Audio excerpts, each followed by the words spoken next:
সকাল সকাল ঝিনুমুনিকে আদর না করলে তো ওর ঘুম ভাঙে না, তাই জন্য আমিও একটু ওর পাশ দিয়ে শুয়ে আদর করে ওকে ঘুম থেকে তুলি। নমস্কার বন্ধুরা, আমি ইন্ডিয়া থেকে পিয়ালি বলছি।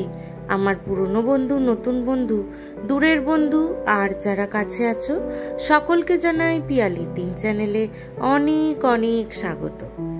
সকাল সকাল সমস্ত কাজ রেডি, আর এইদিকে আমি আর আমার ছেলে দুজনেই বসে পড়েছি আমার এনার্জি ড্রিঙ্ক নিয়ে। আর এইদিকে দেখো চিনুমুনির অবস্থা। এইদিকে কাজের দিদি কাজ করছে আর ওইদিকে ও দরজা খুলে বসে আছে যে কেউ আসছে না যাচ্ছে। যদি কেউ একবার আসে তো ব্যাস শুরু হয়ে গেল তার চিৎকার চেঁচামেচি। দিদি রোজ যেরকম ঠিক টাইমে আসে আজকেও ঠিক সেই টাইমেই চলে এসছে।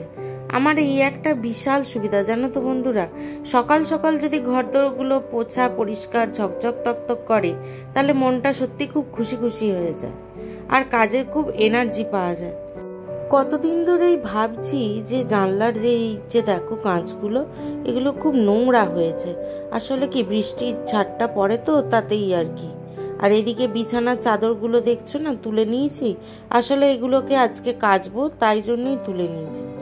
তো ওই জানলার কাঁচগুলো যে পরিষ্কার করব এত দূর অবধি আমার হাতও যায় না। দেখা যাক কি করা যায়। চলো চলো আমরা দেখি একটু কত জোর বৃষ্টি পড়ছে। দেখ, দেখেছিস? দেখ কত জোর বৃষ্টিটা পড়ছে। দেখ চুনুমুনি, চুনুমুনি বৃষ্টি পড়ছে দেখো। চুনু, চুনু কিরকম রেলিং দিয়ে বাইরে মুখ বার করে রাখে দেখো। ওই দেখো হঠাৎ করে বৃষ্টিটা চলে এলো। এই একটু আগে কত রোদ ছিল, এইখানটা এই যে মেঘটা জমেছে এটাই বৃষ্টিটা চেঁচাচ্ছে কেন বলো তো? যে লোকটা এখানে রয়েছে। হ্যাঁ হয়েছে। এখানে জামা কাপড়গুলো শুকিয়েই গেছে, এগুলো এবার তুলে নেব। আর বিছানার চাদরটা এখানে দিয়েছি, এখানে দেওয়া আছে, এগুলো এখনো কাচা হয়নি, কাচবো। এখানে চাদরটাও একেবারে দিয়ে দেবো, দিয়ে তারপরে কাচবো। চ দেখ মামা কোথায় গেল, চ চ দেখো বেরিয়েছে কিনা দেখছো। এই দেখো চিনি দেখছে, চাদরগুলো দিয়ে দিয়েছি বলে দেখতে পাচ্ছে না বেচারি চিনি। আর এইখানে পেট শপে আজকে সব এসছে কুকুর চান করতে পরিষ্কার হতে, আর চিনি এখান থেকে চেঁচায় খালি। ওই দেখ বেরিয়েছে মামা। কোথায়? ওই যে ছোট্ট মতো মুখ টাটা করছে, মামার টাটা করে দে। আহা গো বেচারা চুনু বেচারা চুনু। নিয়ে যায়নি চুনুকে, নিয়ে যায়নি, তোমায় নিয়ে যায়নি চিনি, তোমায় নিয়ে যায়নি, চলে যাচ্ছে। কি কাণ্ড, চিনিকে নিয়ে যায়নি, মামা চিনিকে নিয়ে যায়নি। যা যা, হ্যাঁ নিয়ে যায়নি তোমায়। হ্যাঁ করেছে, খুব অন্যায় কাজ করেছে। হ্যাঁ হ্যাঁ জানি। ব্যাস চলে গেল, অটো এসে গেল, মামা উঠে গেল। যা টাটা, আবার পরে আসবে।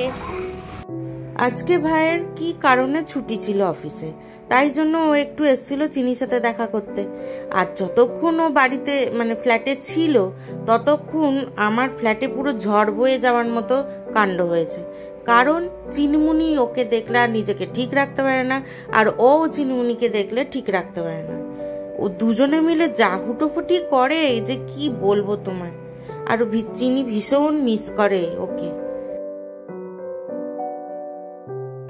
আজকের লাঞ্চে ভাতটা শুধু করে রেখেছি, এদিকে মাছ বার করে রেখেছি। চিনিমুনিরও আজকে মাছ দিয়ে একটু ঝোল করে দেবো, রোজ রোজ চিকেন দিয়ে আজকে একটু মাছ দেবো। আর এইখানে বার করে রেখেছি সোয়াবিন, আর এইখানে মশলাটা এই যে দেখো কুচিয়ে নিচ্ছি। সোয়াবিন আলুর তরকারি করব আর মাছ করব, ব্যাস আজকের লাঞ্চে এই। একটা তরকারি যদি ঠিক করে রাখি তাহলে সমস্যাটা কি হয় বলো তো? অনেক সমস্যা, বিশেষ করে আমার সংসারে। সমস্যাগুলো হলো এই, যেমন ধরো এই যে আজকে করছি সোয়াবিন আলুর তরকারি, এটা তো আমার প্রচণ্ড ভালো লাগে। ছেলেরও ভালো লাগে, মেয়েরও ভালো লাগে, কিন্তু তোমাদের দাদার এই তরকারি ভালো লাগে না। আর তখন হয়ে যায় মুশকিল যে হ্যাঁ তুমি আজকে একটা সয়াবিন আলুর তরকারি করো, মাছ করো আর ভাত করো, ব্যাস হয়ে গেল। সেই মেনুতে তো সবাইকার হবে না, আমরা খাবো ঠিকই, সেই মানুষটা খাবে না। অথচ এরকম করে তো হয় না, না? সে রোজগার করছে, সেই আমাদের খাওয়াচ্ছে, অথচ সে খাবে না, তা কি করে হয়? তাই জন্য আমি করি কি বলো তো, যদি যেদিন যেদিন আর কি তোমাদের দাদা থাকে না, অফিস যায়, সেই দিন আমরা এই সয়াবিন আলুর তরকারি করে খাই। তো আজকেও আমি দেখো বানিয়ে নিলাম এই সয়াবিন আলুর তরকারি। তোমাদের সাথে গল্প করতে করতে তরকারিটাও আমার বেশ হয়েই যাচ্ছিল। কীভাবে করেছি চলো তাহলে ছোট্ট করে শেয়ার করে নিই। কিচ্ছু না, তেলের মধ্যে জিরে তেজপাতা ফোড়ন দিয়ে আলুগুলো ভেজে তুলে রেখেছিলাম। তারপরে সেই তেলের মধ্যে দিয়ে দিলাম হচ্ছে ওই যে কুচানো পেঁয়াজ, আদা আর রসুন।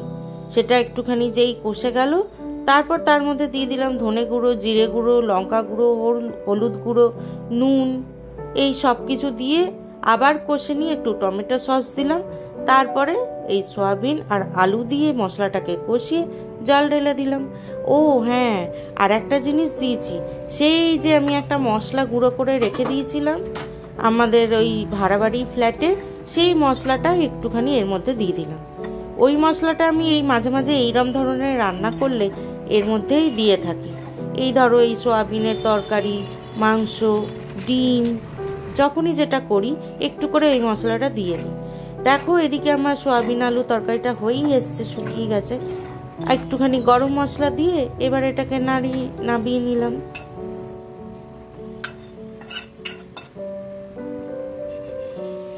ভেবেছিলাম যে সয়াবিন আলুর তরকারি আর মাছের একটুখানি সর্ষে বাটা দিয়ে ঝাল বা কিছু একটা করে নেব, কিন্তু ছেলে বলল না আমি ওইসব ঝাল মাল খাবো না, তুমি মাছটাকে কড়া করে মশলা দিয়ে ভাজো।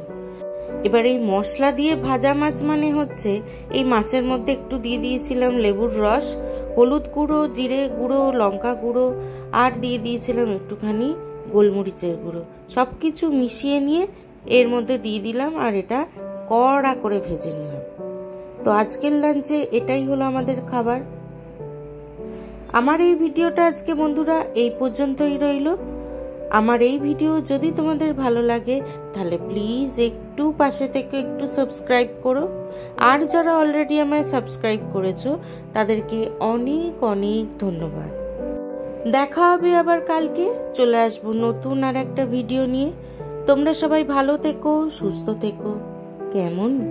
টাটা।